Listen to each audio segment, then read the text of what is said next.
Hi, I'm Nikki. And I'm Megan. Welcome to the Grimdark Diaries. We are your geek gal pals obsessed with true crime and all things dark and disturbing.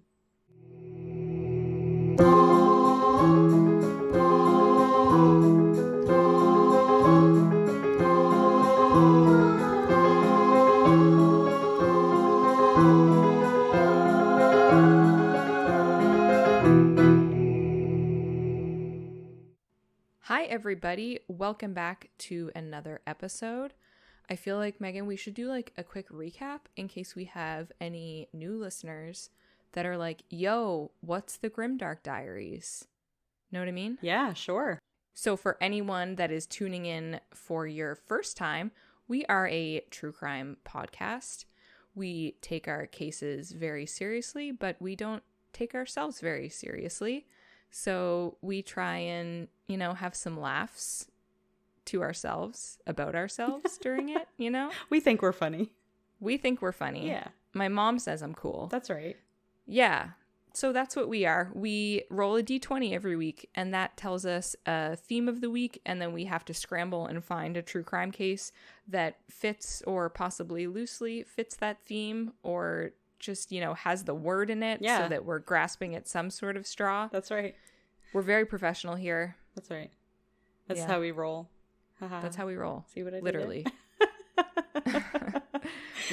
We roll a die. This is the kind of content you can expect. Yeah, really high quality.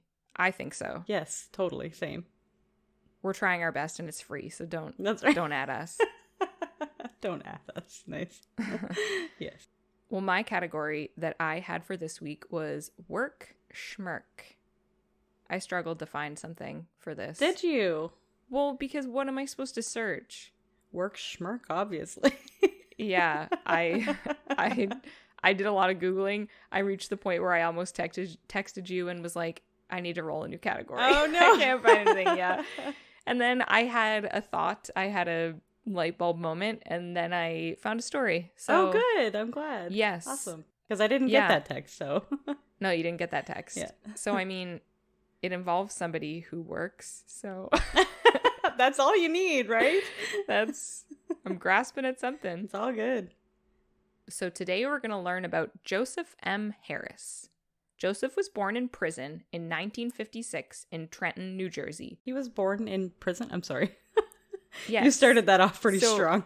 He was born at the Clinton State Reformatory for Women, where his mom was an inmate. Okay, interesting. Yeah, Good so start. not off to a great start in life. No. He was the second oldest of 10 children. There's not a lot out there about his upbringing, but he was taken from his mother at the age of 2 months and given to his aunt and uncle. He didn't seem to have a lot of contact with his mom after he was taken away from her, and he didn't meet his actual father until he was 11 years old. He kind of started to believe that he was cursed because not only was he born in prison, but he kind of felt rejected by both of his parents. So he wasn't feeling very wanted at all in his childhood. That's so sad. Very sad. He didn't have a very good start in life. No. His family claimed he suffered from a lifetime of psychiatric problems. Some said that as a boy, Joseph showed signs of schizophrenia, and he surrounded himself with imaginary friends and delusions. One delusion was that a ninja spirit was in his body and was guiding his every move. Oh. Yeah. That's very interesting. Was he a martial artist? Well, at this time, he was only a kid. Well, you can still be a martial artist as a kid? Sure. No, he was not. Okay. The answer is no. Okay. But I don't know. I feel like his family saying that he had imaginary friends as a kid made him seem like he had psychiatric problems is weird. I feel like most kids have imaginary friends and see stuff that's not there and make stuff up. That's what you do when you're a kid. Yes, you play and you imagine things. Play with your imagination. Yeah. So I mean, we're gonna learn later that he had some problems, but I don't know. I feel like saying as a kid, like later being like, oh, and as a kid he had an imaginary friend. I feel like that's not. I had an imaginary friend. So did I. There's nothing wrong with that. No, I totally did. And I played make-believe a lot, so Yeah, same. I'm not judging childhood Joseph. Definitely not. Yeah, I feel like if we were judging mental health on childhood imagination, I'd probably be in trouble. I think every child out there would be in trouble. Yeah. Wow. Throughout his life, Joseph always had a fascination with martial arts and ninjas. He was also very interested in guns and explosives and liked drawing pictures of guillotines, swords, and guns. His family said he'd never gotten violent or hurt anyone, though. He was described as being a very quiet person that mostly kept to himself. He served in the Navy from 1974 to 1977, specializing in repair of mechanical and electrical equipment before receiving a general discharge for failure to attend his duties. He later claimed that his ninja spirit directed him to go to Asia to fulfill his prophecy. That was why he decided to enlist in the Navy, was because the way he understood it, he would be stationed in Asia. So he thought that he could go there and fulfill his ninja prophecy, spirit, destiny. But he was not posted to Asia. So then he was not feeling it. I feel like you can't choose where you're posted. Nope, that's not how the Navy works. Nope. I mean, I'm not in it, but I do know that that's not how that works. Right? Yes, agreed. After his discharge, his sister Kim Ward said he only had sporadic contact with his family, including their mother. It was very rare that he'd ever reach out to talk to any of them. In 1981, he started working for the U.S. Postal Service, sorting mail on the overnight shift. I don't know why I was surprised to hear there's an overnight shift at a mail facility, but I feel like that makes sense. And especially back then, because I guess we weren't sliding into DMs and texting. Yeah, so that's there'd be a lot of mail to sort. That's true. All those love letters going back and forth. Yeah. So by all accounts, he was okay at his job. His coworkers said he would walk around like some kind of karate guy, always chopping his hands in the air. And sometimes instead of sorting the mail bags, he would set them up and use them to practice his karate kicks on. Oh, okay. Yeah. And he's never taken any kind of martial arts training, by the way. Oh. So he's only hurting himself then. These are the moves his, I don't know, his ninja spirit taught him. I'm not sure. You maybe either on TV. Oh, maybe, yeah. Yeah, he could have been taught by the spirits. Maybe, I'm not sure. So some of the coworkers said that he was just kind of annoying. Like, he was just always doing this. He was not doing his job. He wasn't helping them. He was just always kind of in this ninja training mode. One track mind. Yeah. Some of them said that because he was always fighting the air or the mail bags, they got the vibe that he was kind of chronically angry. Oh. It just, because he was always fighting. Right. So they said he seemed like he was maybe kind of angry. Not that he like showed anger really towards them, but he just seemed like he had a lot of aggression. Okay. I feel like I wouldn't be able to handle him as a coworker. He sounds like a lot. I'm all for having some laughs at work, you know, sometimes. Sometimes. But I don't know. Having fighting practice, no. Not all the time. No. Do your job and then, have a break and then show some cool moves and then get back to work. Yeah. Also, I'd be mad that he's kicking people's mail. Yeah, that's true too. Yeah. Yeah. I'm always nervous about what happens behind the scenes at work because some places I worked behind the scenes was not up to code. Uh-oh. Yeah. I used to, when I was in university, I worked at a shoe store for a really long time. Then when I graduated university, I worked there until I got a real life job. It is a real life job until I got a professional job with my university degree. Right. I worked there. And I'm not going to lie, we were up to some shenanigans in the back room. Yeah. It was like a really high-end designer shoe store. Yeah. So we sold really expensive shoes. And we would want to, before we bought them, because we bought a lot of shoes, and we would get good discounts and stuff, but we would want to try them on to make sure we liked them. So a lot of times we would wear the shoes around the store. Like, we would go in the back and find a shoe, and we would wear them while we were working for a shift to be like, these weren't that comfy. I'm not going to buy them.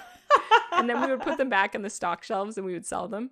That's crazy, Nikki. I didn't. Yeah. I actually never knew that that was something people that worked for shoe stores did. And I mean, I feel like we couldn't have been the only ones in the world. No, I'm sure you aren't. I No. never thought about that before, but Sometimes if my feet were cold in the stock room, I'd put on some Ugg slippers, yeah. wear them back there while I'm like opening stock boxes. I mean, Or we'd actually, you know what, there was like all the shoe boxes were in these huge high shelves, and there was so many shoes back there. And so if somebody wanted a specific size, I would have to go back and find them. And if they were on one of the top shelves, what you're supposed to do is get this big, heavy ladder and carry it all the way through the stock room to where you need it. And we didn't like to do that. So we would scale the shelves. They were like pretty wide, but not so wide that you couldn't like do the double foot up, and we would like keep jumping up shelves to climb up to the top. Yeah, it was very dangerous. Wow. If our head office ever saw us do that, we would all be fired. And then sometimes you would get up there and then you'd be like, oh crap, it's like another shelf down. So then you'd shimmy yourself down all of the shelves while we're like, oh my God, super high up in the air. It was and we would do it in heels and dresses because you had to wear heels and dresses to work. What? Yeah, it was pretty bad. Oh my gosh. Yeah, so now I don't trust shoe stores when I buy shoes. That's and I'm like, fair. People were wearing these out back. I always check for ones that have the stuffing still in them. I just always assume that, I guess that makes sense, yeah. I always just assume that every pair of shoes I've ever bought has had other people's feet in them first. See, I'm that person. Just because I know what happens in a shoe store, I will ask if I try on a pair and I want them. I'll be like, do you have a pair that wasn't tried on that still has the inserts in them? And if they don't, it's fine. Like, I'll usually, if I really want them, I'll still buy them. But I'll still ask because I know what happened to those shoes. Yeah, no doubt. Oh my God. I'm used to hearing stories like behind the scenes of like fast food places and stuff like that, but I have never heard behind the scenes at a shoe store before. Oh, it was pretty bad. Well, whatever. That shoe store went under, so. Oh, there you go. It can get lost. It had crazy rules too. Mm-hmm. Anyway. So, back to Joseph doing some Slayer-esque training in the mailroom. Yes. So his coworkers thought he was a bit odd with all of this, and so they kind of found him difficult to work with just because he wasn't really doing his job. They said he seemed like he was always really tense and his mood was very gloomy all the time.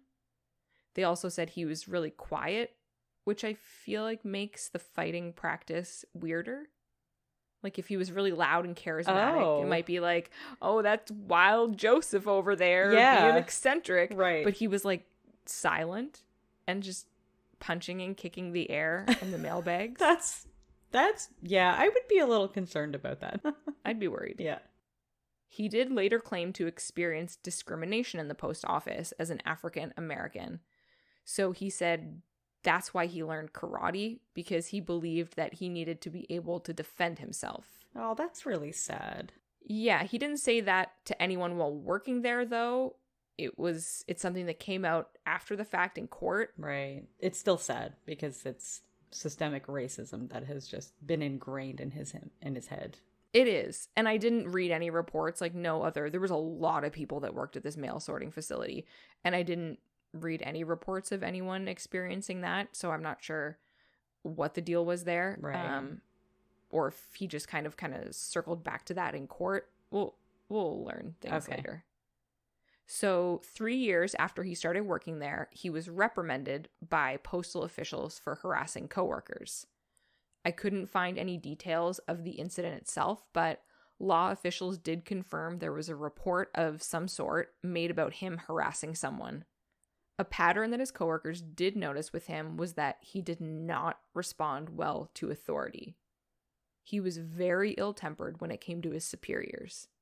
In February 1990, Joseph's supervisor, Carol Ott, filed a report with the Ridgewood Police Department.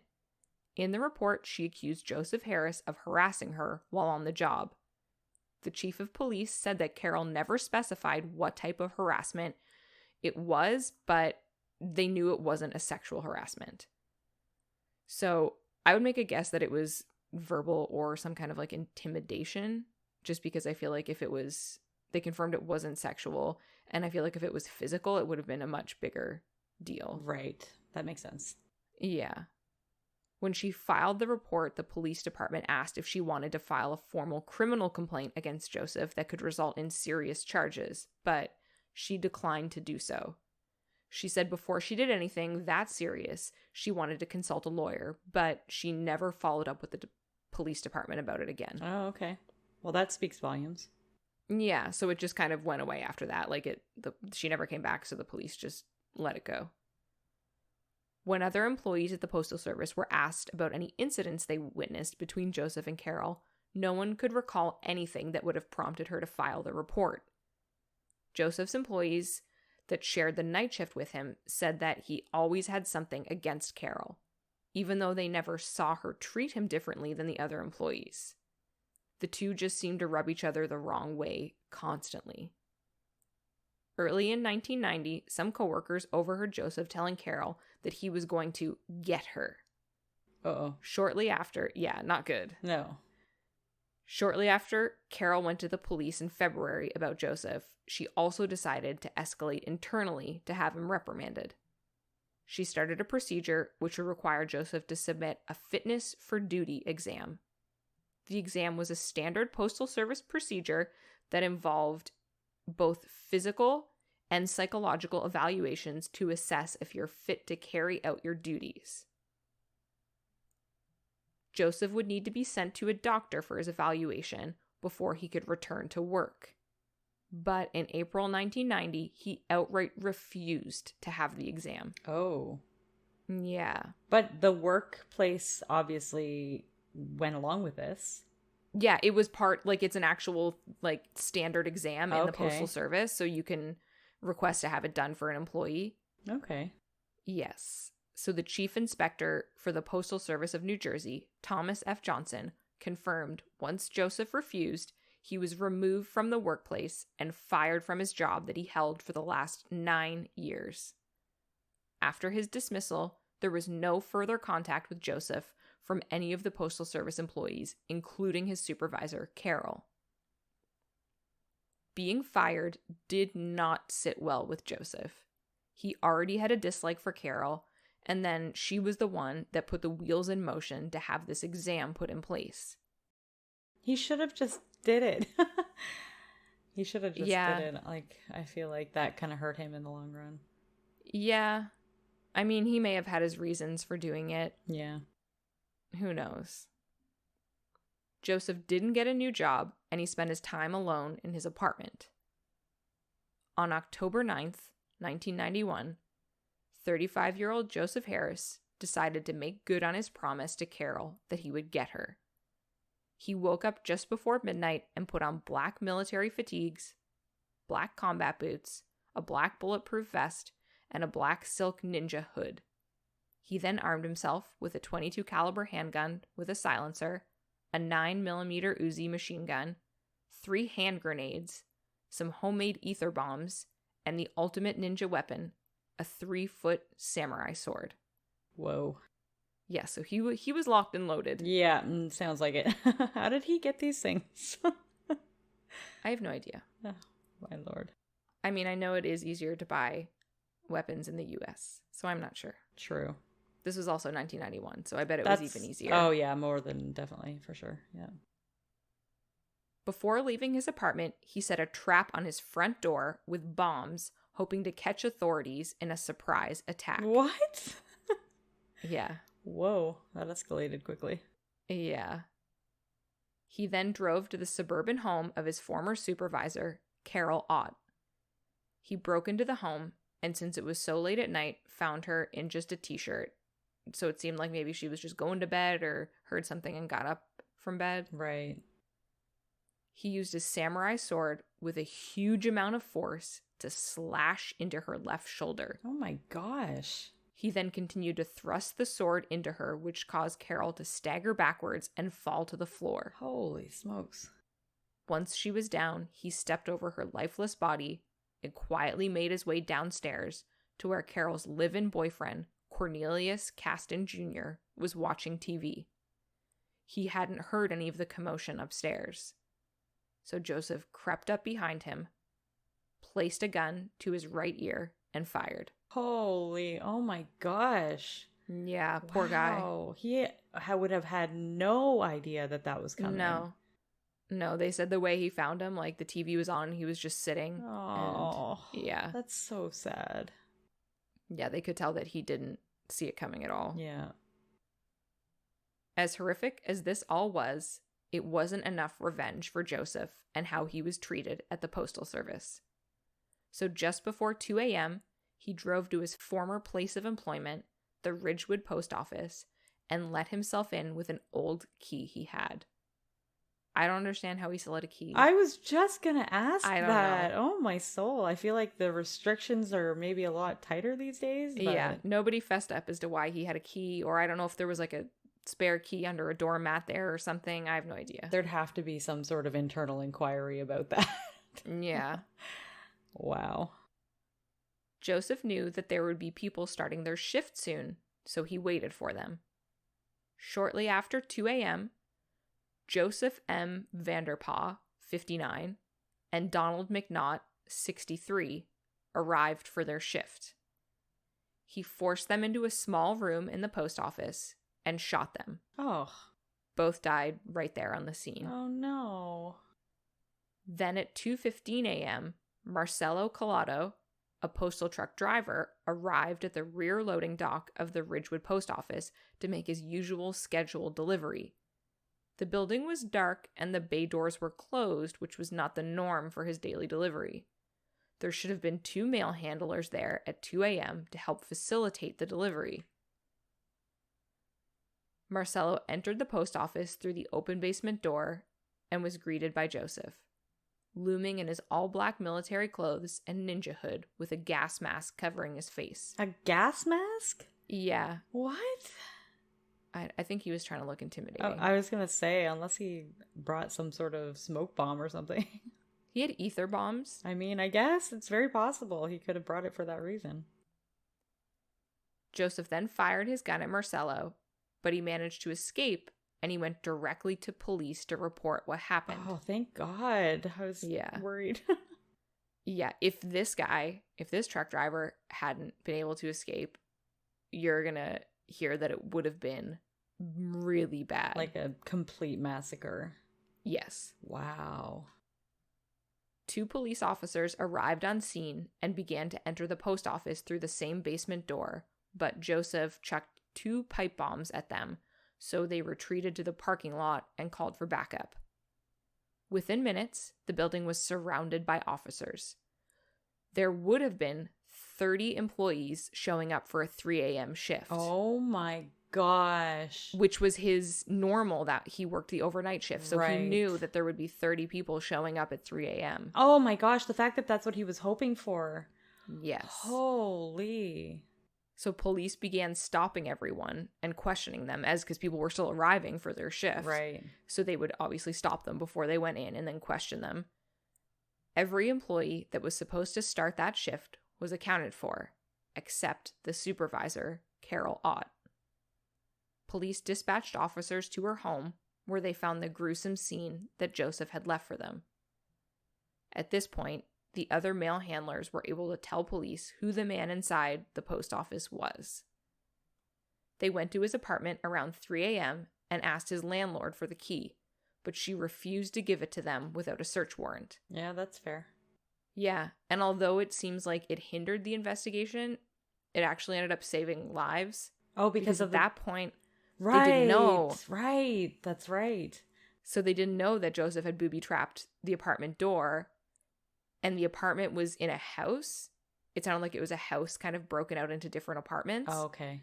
So all the neighbors were in really close proximity. Mm-hmm. So if they'd gotten that key and busted in, they would have tripped the explosives. That's and so true. Probably the landlord, the officers, and other people in the house. Ooh, that just gave me chills. Yeah, so it was good that the Yikes. landlord didn't let them in initially. Mm-hmm. So back at the post office, they have a SWAT team and negotiators there. From about 3:15 a.m. to 6 a.m., they tried calling the telephone inside the post office to speak to Joseph, but he wouldn't answer. At 6:26 a.m., the SWAT team negotiators entered the side door of the building and were able to talk him into surrendering. I'm not sure what they said to him, but by 6:50, they were able to get him to come out and give up. Wow. That was only a few hours. Well, no, the negotiations were only, they went in at 6:26 and they had him out at 6:50. Oh, for just negotiating. I just meant the entire thing was only a few hours. Oh, which yeah. is So he was in there unheard for of. 3 hours. Yeah. And then he didn't speak to anybody because he wouldn't answer the phone. So Right. then they went in. And then, yeah, 6:26 they went in. And by 6:50, he emerged with them. Less than half an hour. That's amazing. Yeah. He told officers about the explosives rigged to his apartment door. So then they were able to disarm that. They got a team over there. Good. And so they found that there was a device made from automotive starting fluid, gunpowder, and fishing line tied to the door. Well, thank God he told them, because he didn't have to, I guess. No. But I'm glad that he did, because that could have been extremely horrific on another level. Once inside the apartment, officers found a 2-page letter written by Joseph. In the letter, he wrote about the injustices that he felt were brought against him and that he was getting revenge for that. His revenge was specifically directed towards the postal authorities and his treatment while working there. The note also referenced the shooting massacre that happened in an Oklahoma post office in 1986. In that case, an employee who was going to be fired pulled guns from his mailbag and killed 14 people, injured 6 others, and then turned the gun on himself. So it seemed like he kind of found inspiration from that for what he wanted to do. Right. On top of this note, authorities found some other pretty damning evidence of a previously unsolved case. Oh. Yes. Interesting. So right now we are in 1991 that all of this is happening. So we're just going to cha-cha real smooth back to November 15th in 1988. So a man is out walking his dog around 11 p.m. in his usually peaceful neighborhood. But then he hears a woman screaming for help. She starts yelling, "Help me! Someone is attacking my husband!" The man quickly ran for help, but by the time police arrived, it was too late. At the home where the calls from help came from, authorities found 43-year-old Roy Edwards dead from a gunshot wound to the neck by a .22 caliber that ripped through his spinal cord. Oh my gosh. Ouch. Roy's wife Irene recounted a night of horrors to the police. At around 7 p.m. that night, Roy and his 2 daughters, aged 7 and 9, arrived home. As they approached their own front door, a man jumped out of the bushes with a gun and forced them inside the home.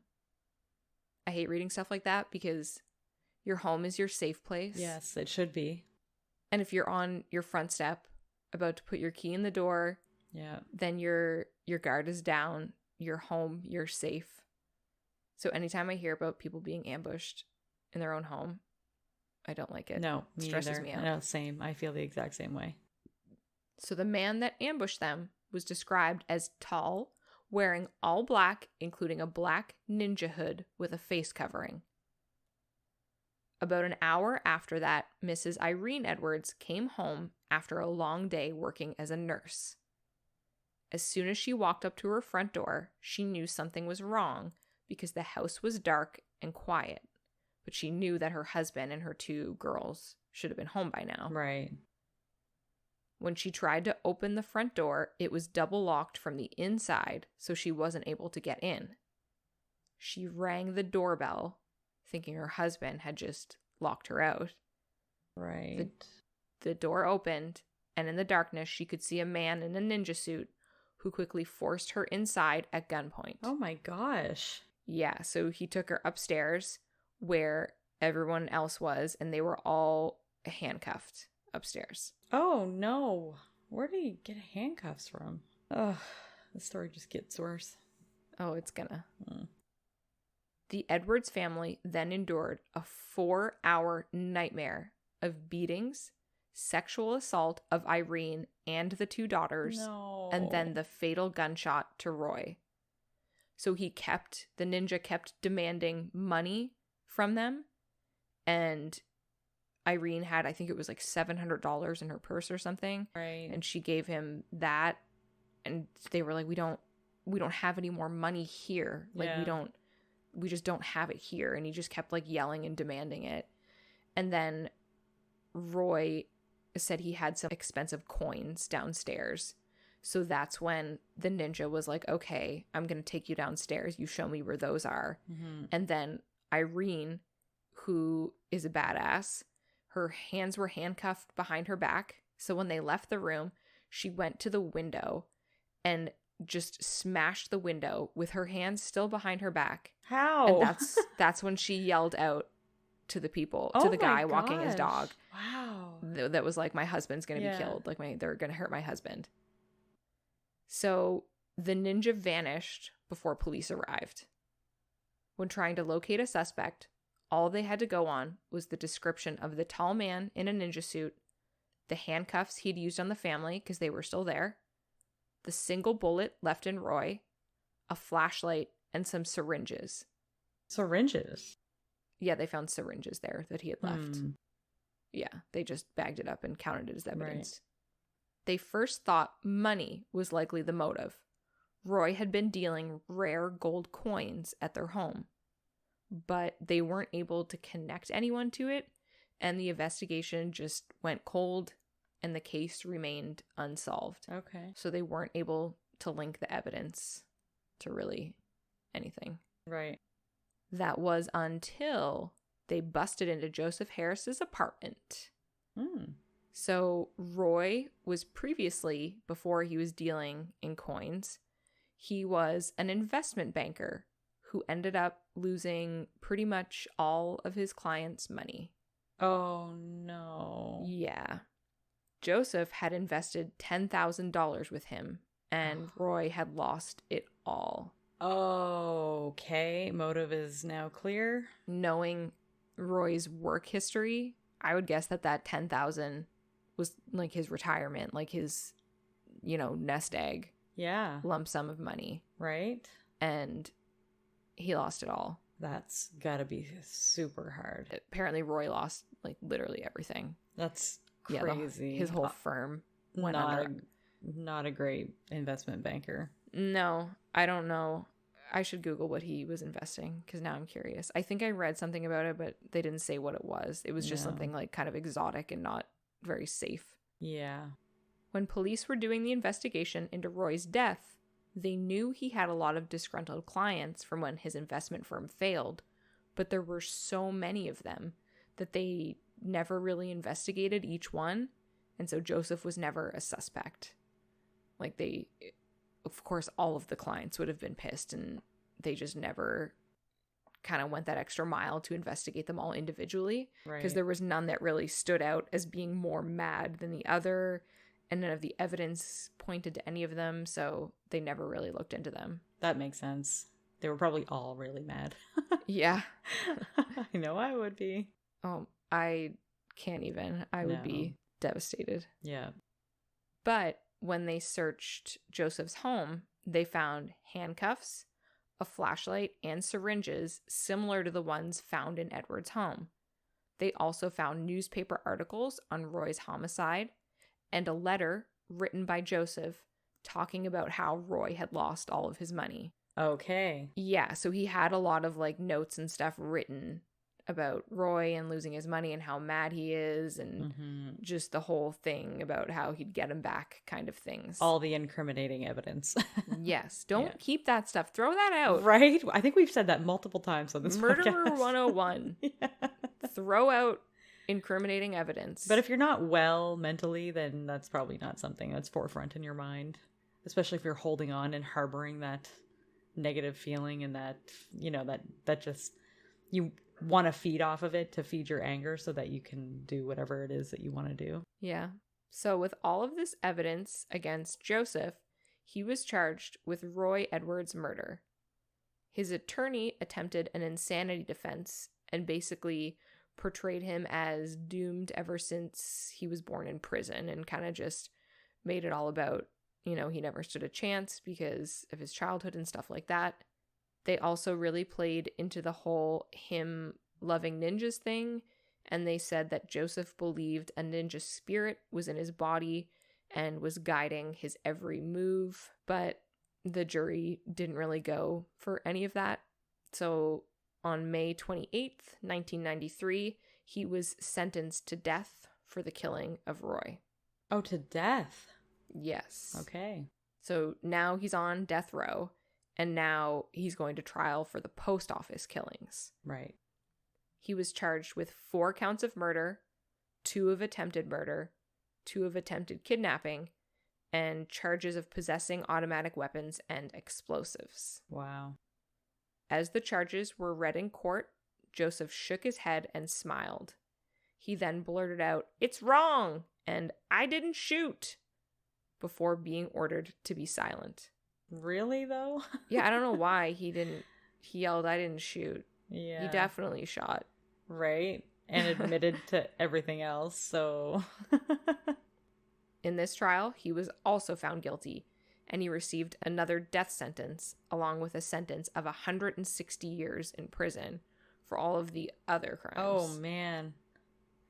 160 years. I mean, if you're sentenced to death twice, I don't think that that's just a little chocolate sprinkle on the sundae.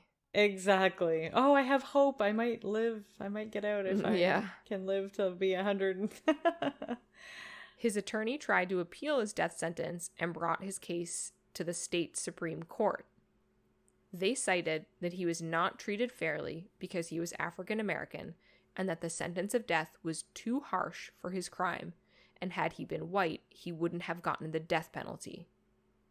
New Jersey's Office of the Public Defender had filed the suit in Joseph's name after a statistical study sponsored by court administrators suggested that New Jersey's capital punishment law was discriminatory.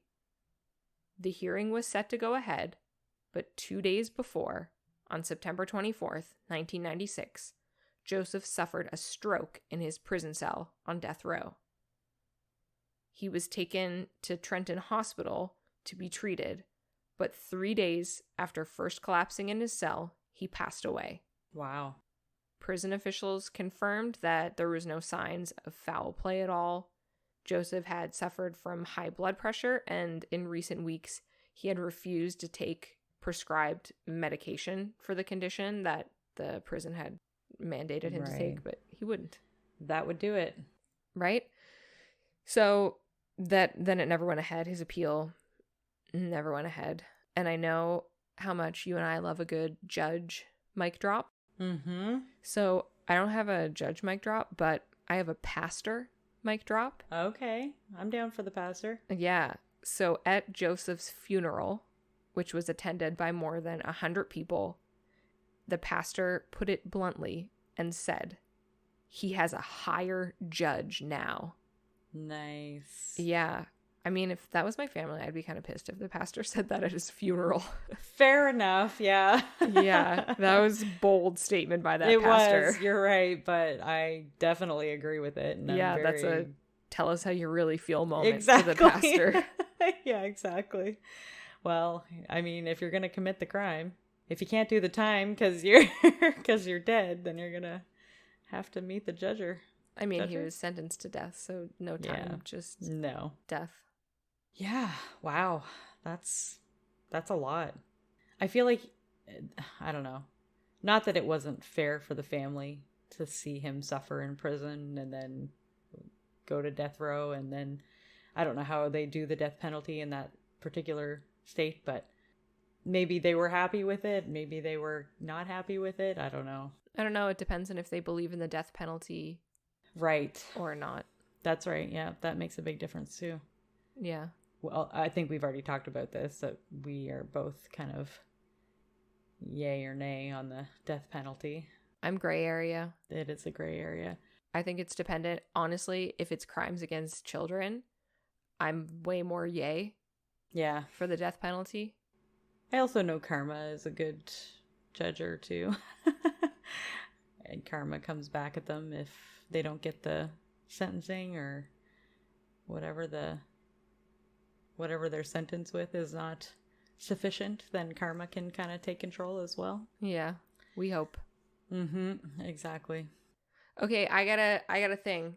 I got a thing to rant about, but it's a good rant. It's a positive rant. Okay, I've never heard of a positive rant before. What? You never heard someone like ranting and raving? It's okay. I guess so. I'm going on a rant. I was gonna say it sounded like an oxymoron, but yeah, go ahead. No, rant. I bet if you look up rant, it does not imply negative. No, I think I'm just thinking that because that's the way it usually is. Okay, then I'll change my wording. I gotta hype something up. Okay, hype it up. Okay, so I already kind of mentioned this to you, but now I'm gonna tell everybody because I discovered the greatest thing ever, and everybody needs to own one. Okay.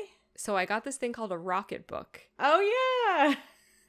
So if anyone hasn't heard of this, it is some kind of like magical thing. It is a notebook, and I got the kind of has everything in it book. So I'll tell you about the one I specifically have.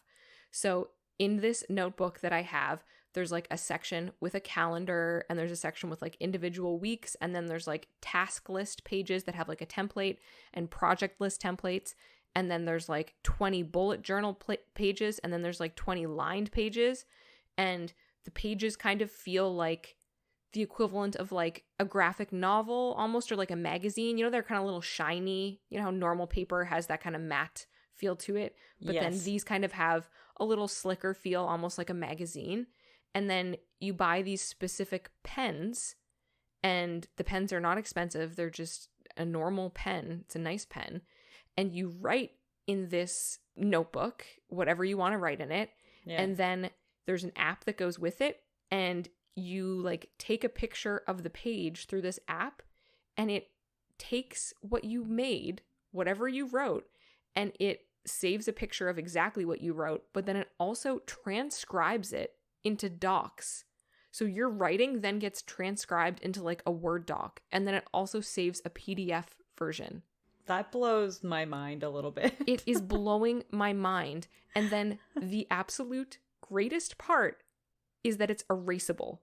So it comes with this magical cloth that when you're done, you put a little bit of water on this cloth and you wipe it, and then your writing just disappears and you just reuse your notebook.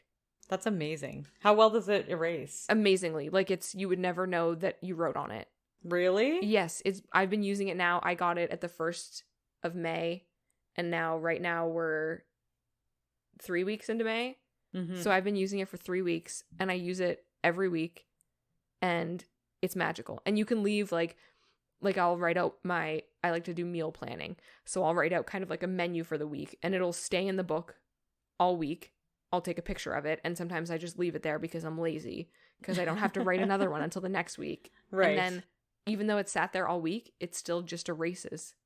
That's amazing. It is literally blowing my mind. And then you set the app up with all these things. So like there's little circles at the bottom, little symbols, and you assign them each a location. One of them I have assigned my Google Drive, and then one of them I have assigned my Gmail account, and then one of them I have assigned to the Grimdark Google Drive. And you put a check mark on them, so when you take the picture, the app knows where to send I'm the files. Sorry, what? Yes. So if I like am looking at something, so say if I wrote some notes for the show and I was like, oh, I want to send this to the Grimdark Drive so that Megan can see it too, I just check the one that I assigned to Grimdark Google Drive, and when I do the scanning, that's where it sends it. That is incredible. It's the greatest thing ever. It is like witchcraft and magic, and as an organizing freak, I'm like obsessed with it. Seriously, I would like to purchase one of these. Yeah, and then, because I used to buy so many notebooks and calendars and agendas, pieces of paper that I could put grocery lists and to-do lists on. Yes. And now I just have this one book, and then I use it, and it's so satisfying because I like to make lists, but I like writing them. I find that way more satisfying than typing them. Yes. But then it also is annoying because then I'm carrying around pieces of paper with me everywhere. Mm-hmm. And sometimes I forget them, and then I go to the grocery store, and then I'm panicking. Right. But this, I get to write it, and then I get to scan it, so then I have a digital copy. Oh, and then you just only need your phone with you, which you would have anyway. Yeah, and then you can edit it once it's in your phone because it transcribes it all into PDFs or into like Word docs. Wow. Okay, that is very cool. I love that because I have so many different apps on my phone, or I have like Google Keep for my notes, and I keep my grocery list in there and stuff like that, and then other apps for different things, and I'm like, it's annoying, and I would like to keep it all in one place, but one app doesn't really do it all. So this sounds perfect for what I... The Rocket Journal does. Yeah, okay. We are not sponsored by Rocket Journal. No, if they want to sponsor me, I'll talk more about 100%. I'll absolutely. I'm obsessed with it. And you can buy different ones too. So like the one I got is like the all-in-one. So it has all those different sections in it.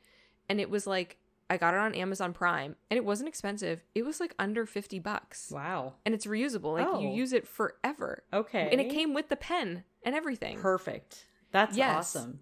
Yeah, but you could buy like if you just wanted a bullet journal or if you just wanted a lined journal. They sell that too. And those are like, I think they were under $30. That's very inexpensive for something like that.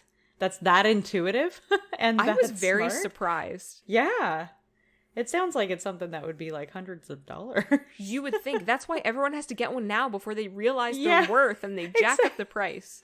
Exactly. That's what I'm worried about. Maybe I should put that on my list and get it next time I'm on my shopping days. And the pens you use, it's just this specific brand of pen. And they sell like different colors. So you can get like pretty colorful pens and stuff too. I like to make color-coded notes because I'm weird like that. I love that. Yeah, I haven't bought the colored pens yet because I wanted to make sure I liked it before I invested money in buying all kinds of different pens. But now I want the colored pens, so I will try those all the and pens. I'll report back to everybody.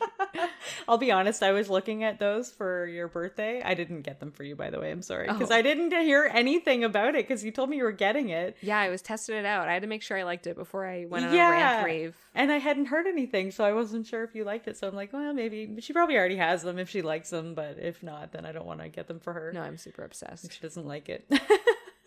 That's awesome. It's like the greatest thing ever. I feel like I wish I had this when I was in university. Or this would be helpful when I actually go back to work and I have to take a lot of more notes. It would be great right now for both of us to have one so we could do our storyboarding and planning and things like that for the podcast while we can't see each other. Right? And then you can just send it. It's magic. Yeah, exactly. It's journal magic, everybody. So cool. Okay.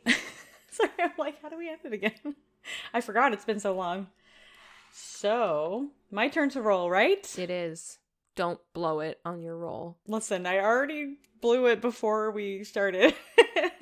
I'm rolling a 17. Here we go. What am I going to roll? A 19! I did not hear your dice roll. That was very unsatisfying. Did you drop it on paper? Oh, I did. I dropped it on my notes that I wrote on how to edit. Then we don't know if you really rolled, Megan. Okay. Do you want me to re-roll I'll take it. I'll take your word for it. But that's very suspicious that the one time we don't hear your die roll, you magically got a 19. Oh, Megan rolled so good today. When I'm not there to see it and we didn't hear the die roll. I know. I realized how that looked, and I suppose, well, you saw me do this. I saw you shake your hand and then your hand went out of screen. So we'll just take Megan's word for it that she just rolled such a great number. I promise. I don't think I have it in me to lie about something like that. I don't know. She's looking pretty nervous. I think she lied. I think she wants whatever category number 19 is. I'm just feel bad. I really don't know. I didn't even look. Oh God, no, this is not something I would want. It's what's that smell? Damn, that's a good one. Is it? Yeah. I feel like there would probably be a lot of pretty good stories with that one. Oh Lord, this is going to be a gross episode next week. Yeah. Hope you guys enjoy. If you want to follow us on social media, you can find us at The Grimdark Diaries on Instagram and Facebook, as well as Grimdark Diaries on Twitter. If you want to send us an email, we're at thegrimdarkdiaries@gmail.com. If you're on Apple Podcasts, we'd love it if you'd comment and give us a 5-star rating. If you can follow us or subscribe on other podcast platforms, that would also be much appreciated. Join us next week to see what I come up with for What's That Smell? And remember, a friend in the dark beats alone in the light.